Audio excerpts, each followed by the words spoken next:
今回のテーマはみんな大好き一発書きです。はい。一発書きっていうのは下書きをしないでね、そのまま紙にバババババって書いていくようなそういう絵ですね。どうしても一発書きって聞くとね、選ばれし者、才能がものすごくある人にしかできない超絶技巧に思えるかもしれませんが、確かにね、超複雑な絵を一発で描いていくためにはそういった特殊能力も必要かもしれませんが、そこまで凝った構図でなければ一発書きは実は割と簡単にできるようになっちゃいます。関連する質問が来ております。斉藤先生はじめまして。いつも動画を楽しく拝見させていただいております。失礼ながら2点ほど質問させてください。私は手癖で書くということができません。様々な方の動画で何かを書く際には必ず資料を見た方がいい。資料を見ずに書き続けると手癖でしか書けない人になるというのを見かけます。確かにその通りで絵が上手くなるために必要なことだとは思うのですが、私の場合それを鵜呑みにしすぎて何を書く際にも資料を必ず用意し、服の装飾や小物などを正確に書こうとしてしまいます。一見いいことのように思えるのですが、私自身体力が少ないのでちゃんと書こうとしているうちに力尽きてしまいます。私的に手癖とはイラストとしての絵柄とはまた違い、パッと描ける感じのいつものというやつだと考えています。プロのイラストレーターさんの前で言うのもおこがましい話ではありますが、私は一枚絵を描くたびに画力がかなり上がっている自覚があります。ですが、一枚ごとに描く絵が変わるせいで、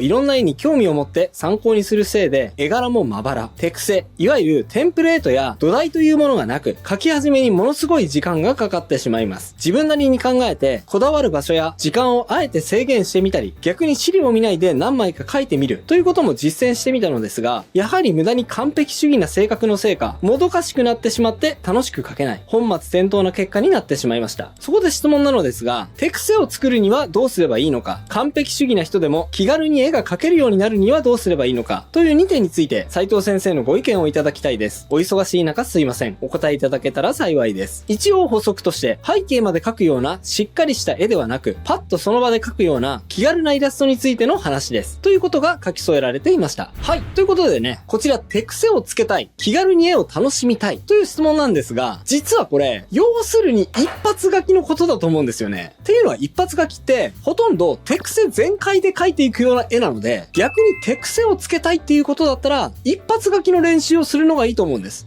絵を真面目に練習している人であれば、一発書きできてなんかいいことあるって思った人もいるかもしれませんが、実はですね、結構あります。一つは、人前でささささっと書けてかっこいい。はい。メリットの一つ目はまさにこれに尽きると思います。下書きなしにね、さささささっと書けちゃうと、理屈抜きにかっこいいですよね。パフォーマンスとして最高だと思います。で、二つ目。これまでちょっと被るんですが、絵描きとして活動を始めるとたまにあります。サインを求められる瞬間ですね。そういう時にね、下書きなんてしている暇がないんだけど、ちょっとキャラも描いてほしいと頼まれた。そんな時にね、スラスラスラっと一発書きできれば、これ超かっこいいですよね。いや、私にはそれは無理だよ。私にはできっこないって思いましたか？それ完全に間違ってますよ。はい。大丈夫です。この動画を見て、手順通りに練習すれば、一発書きができるようになり、そして質問者さんのお悩みにもあった通り、資料を見ずに自分の手癖で絵が描けるようになると思います。ぜひ最後までお付き合いください。まずは下書きを用意する。はい。まず最初にすることは、一発書きじゃありません。一発書きの練習するって言ったじゃんって思われた方、慌てないでください。今日は皆さんに最終的に一発書きができるようになってもらいますが、そのために必要なステップがあるんです。そのステップを踏まないから、皆さん一発書きができないだけ。逆に言えば、このステップを踏みさえすれば、誰でも一発書きができるようになっちゃいます。さあ、それでは、その最初に踏んでほしいステップは何なのかというと、はい。今やってますね。鉛筆で下書きです。これからあなたが一発書きで描けるようになりたい絵を、まずは鉛筆を使って下書きしていきましょう。はい。ここでポイントなのは、そんなに難しい構図や複雑な絵柄にはしないことです。キャラクターの絵だとしたら、胸から上のバストアップショットだったり、全身を描くとしたら、チビキャラとかにしたデフォルメ感強めの絵柄などが、まずは最初のステップには向いていると思います。はい。なぜ簡単な絵柄にする必要があるのかについては、後々ね、わかると思いますが、先に言っちゃうと、何度も練習する必要があるからですね。はい。これからね、この絵を何度も描くので、あまり複雑にしてしまうと、その練習が辛くなってしまいます。なのでまずは、簡単単に描けそうなキャラ、簡単に描けそうなデザインやポーズにしておきましょう。はい。僕はね、ちょっと、それでも欲張ってしまって両手を入れてしまいましたが、これでもね、初心者の方は結構きついと思います。最初は手を入れないか、もしくは入れるにしても片手ぐらいにしておくのが無難ですね。はい。何を書くのかはそれぞれ自由なんですが、もしサインを求められた時にパパパパッと簡単に絵が描けたらいいなということであれば、ご自分のオリジナルのキャラクターを考えて、それを練習しておくと、いつでも使えて便利だと思います。はい。こんな感じですね。僕もこの場のノリで考えたオリジナルキャラクターを描いてみました。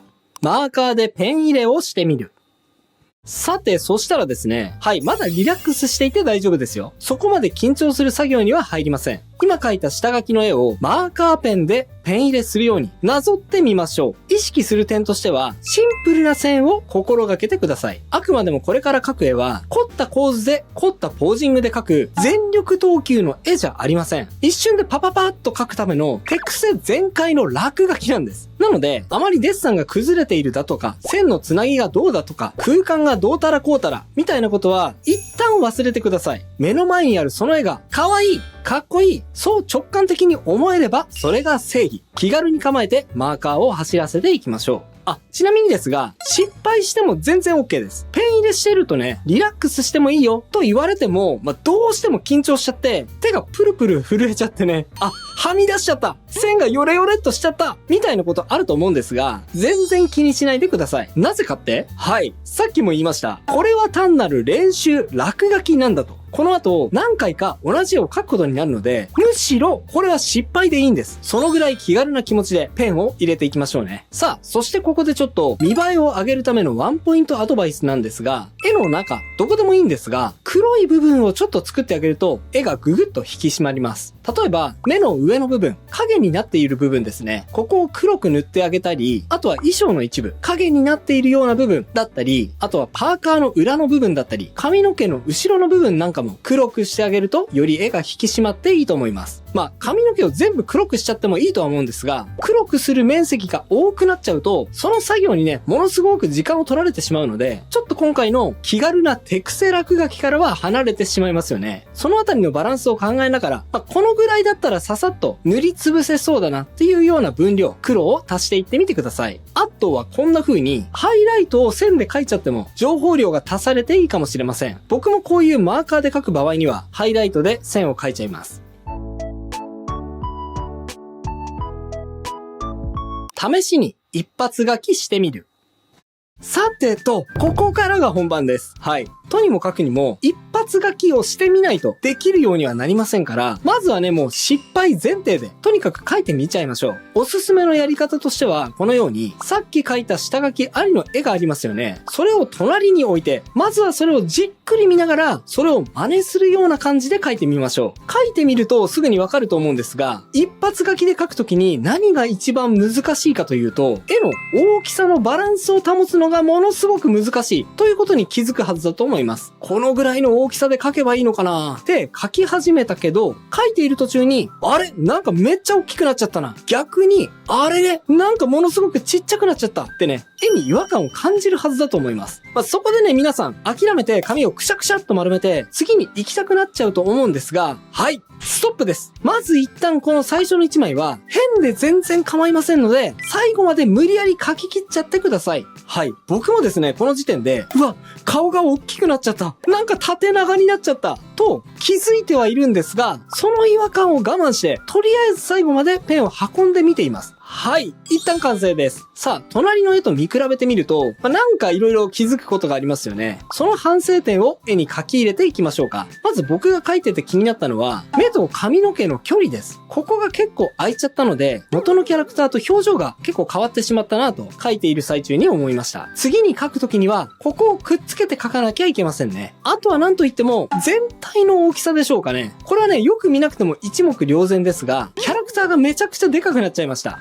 紙に収まればね、結果オーライなんですが、ここまで大きく書こうと思わずに書いて、結果大きくなってしまったわけなので、少し反省ですね。で、なんで大きくなっちゃったのかというと、ポイントは、最初に書いた輪郭線が大きすぎたことです。次はもうちょっと輪郭をちっちゃく書くことで、サイズを調整しようと思いました。あとは、顔が縦に伸びちゃって、面長になっちゃっていることも気になりましたね。これもね、次は少し顔を縦に潰して、もう少し丸っこい顔にしたいなと思いました。はい。とこのように、反省点を3つぐらい出したら、次のパートに移りましょう。どこから書くとうまくいくのか試してみる。さて、次もお手本の絵を横に並べながら描いてみましょうか。一点違うのは、さっき書いた失敗例があるということです。さっきした失敗を覚えていますでしょうか？僕の場合には、顔が大きくなってしまったこと、そして目と髪が離れてしまったこと、そして顔が縦に伸び伸びになってしまったことです。この3つの点を今度の一発書きでは直せるように意識しながら書いていきます。どこから書くかによってバランスを整えやすいかどうかが人によって変わってきますので、書く順番を変えてみてもいいかもしれません。例えば僕は輪郭を書いて、次に前髪、そして目、鼻、口というような順番で書いていますが、これが正解の順番かというと、そんなことはありません。人によって目から書いた方がバランスが取りやすい人もいますし、口から書いた方がいいっていう人もいます。一発書きの場合、どの地点から書き始めるのかは意外と人によってバラバラなので、今回はうまくいかなかったとしたら、次は違うところから書き始めてみるのも効果的です。ちなみに僕は今あえてわかりやすいようにこの順番で書いていますが、実は一発書きをするときに限っては顔の中身のパーツ、つまり目、鼻、口は最後にだるまの目みたいにね、書き入れるとうまくいきやすいことが分かっています。はい。こちらで完成です。前回の反省を活かして顔を少し縦に潰して丸顔にし、サイズ感も紙に収まるように小さく意識しました。前髪と目の距離もバッチリですね。最後にサインを入れるようにという目的だったので、はい。右上にね、サインを書き入れて終了です。はい。でね、ここまでやってみて、まだやっぱうまくいかない部分があった。ここが気になるという部分があったとしたら、もう1、2枚、今のような感じで修正を加えて書いてみてもいいんですが、ここでね、完全に納得する出来にならなくても大丈夫です。一旦ある程度の納得がいく収まりになったら、次に進みましょう。次が実は一番大事、かつちょっと大変なフェーズになります。20枚練習してみる。さて、ここまででもうすでに一発書きで絵が描けるようにはなっていますが、実はここからがですね、今回の本番なんです。今日の練習の目的って何でしたっけ？そうです。人にサインお願いって言われたら、さらっと描ける手癖だけで描けるような絵柄を持っておくことでしたよね。つまり、手癖で描けるってことは、癖になるぐらい手に染み込んでなきゃいけないっていうことなんですよ。つまり、反復練習です。今描いた絵を、今度は何も見ずに、とりあえず20枚描いてみましょうか。はい。20枚です。20枚と言いましたが、これは仮の数字で、別に50枚でも100枚でもいいです。少なくとも20枚書かないと、手癖レベルで書けるようにはならないと思うので、最低限20枚ってところでしょうか。はい。ちなみに僕はですね、本のサイン用に100枚同じ絵を描いたことがありました。その時はもうさすがに目を閉じても描けるんじゃないかってぐらい、手にその絵がね、染み込んだのを覚えています。僕だけじゃなくて、漫画家さんとかイラストレーターさんとか、そのレベルで大量にサインを書くことがあると思うので、20枚はね、むしろ少ない方だと思ってくださいね。はい。ちなみにね、何枚か書いていると、記憶がちょっと曖昧になって、バランスが変になってしまうことがあると思いますので、たまにさっきのように、うまくいった絵をね、隣に置いて、バランスを見ながら書いてみるのもありです。はい。それと、もしかしたら気づいた人もいるかもしれませんが、ペンが太すぎると思った場合には、マッキーじゃなくて、少し細めのサインペンにしても良いです。ミリペンのようにね、あまり細いと、ものすごく繊細な作業になっていってしまって、書くのに時間がかかってしまいますが、油性のサインペンぐらいだと、適度な細さがあって、いくらか書きやすくなると思います。マッキーじゃ書きにくいという人には、これもおすすめですね。はい。このように、部分的に目の描き方とかを、絵の脇に練習してみるのもいいでしょう。こういう太いペンは、ずっとね、長くペン先を紙にくっつけていると、どんどんインクが滲んでしまうので、素早くね、書くのも大事で、結構書き慣れが必要なんですよね。それも含めて、どんな書き方で書いたら、線が綺麗に書けるのか、試しながら書いてみるのを忘れないでください。手癖で書いてみる。さて、ここまで手順を踏んだあなたは、もはや最強です。何も見ずに、手癖だけで一発書きできるようになっているはずです。ここまで蓄えた力を今、解放すべき時です。思う存分やっちゃってください。ここまで積み重ねられた線の蓄積は、あなたの脳、そしてマッスルメモリーに完璧に記憶され、流れるように線を書けるようになっているはずだと、ちょっとごめんなさい。ミスりました。いや、はい、ごめんなさい。こんなこともあります。ごめん。ちょっと緊張しちゃいましたね。気を取り直して再度やっていきましょう。さあ、ここまで蓄えた力を今、解放すべき時です。思う存分やっちゃってください。ここまで積み重ねられた線の蓄積は、あなたの脳、そしてマッスルメモリーに完璧に記憶され、流れるように線を書き切ることができるようになっているはずです。この練習を始めた時、あなたは想像できていたでしょうか？こんなにスラスラと、よどみなくペンを走らせる自分の姿を、下書きなしに一発で、キャラクターイラストを描けるようになっている自分の姿を、人によってはきっとこう思ってしまっていたはずです。私には無理だ。私にはできない。って、でもどうです？この手順を踏んで実際にやってみた結果、あなたは今、実際にできちゃってます。おそらく明日、友人の前でその描いているあなたの姿を見せれば、友人はどう思うでしょう？お前そんなことできたの？うわ、下書きしてないのに、そんな絵スラスラ描けるんだ。やっぱ、お前天才じゃん。そんな風に驚いてくれるはずです。そんな友人の姿を想像してあなたは今、ちょっとニヤニヤしているんじゃないですか？だとしたらぜひ、そんな能力を手に入れてみたくはありませんか？だとしたら、ぜひこの練習法、試してみてください。資料を見て書くだけじゃ手に入らない。手癖だけで一発でスラスラ書けちゃう自分の絵柄、手に入れていただけるはずだと思います。といったところで、手癖で一発書きで描いたサイン用のイラスト、完成です。はい、どうでしょうか？そんなに複雑な絵柄ではないと思いますが、目の前でこういう絵を一発書きで描かれると、結構ね、プロでも驚くと思います。ただ、こういう絵って実力が上がると自然に描けるかというと別にそんなわけじゃなくて、今言ったような手順で一発書きの練習をすれば、ある程度実力関係なくできるようになっちゃうんですよね。もしね、落書きでいいからちょこちょこっと絵を気持ちよく描いてみたいんだよねという人は、今回の動画参考にしながらぜひね、絵を練習してみてくださいね。といったところでいかがだったでしょうか？今回は一発書きのやり方をお伝えしてきましたが、上手くなりたいっていう人にも色々な目的があって、それぞれ初心者、中級者、上級者分かれていると思います。もし自分の段階に合わせて効果の高い練習法が知りたいという方がいたら、こちらの動画、初心者必見、絵が上手くなりたい人はこの動画を見てくださいをご覧ください。レベル別に効果の高い練習法を紹介しつつ、それぞれプレイリストにまとめてありますので、この動画からね、見るのがおすすめです。それではまた次回の動画でお会いしましょう。バイバイ。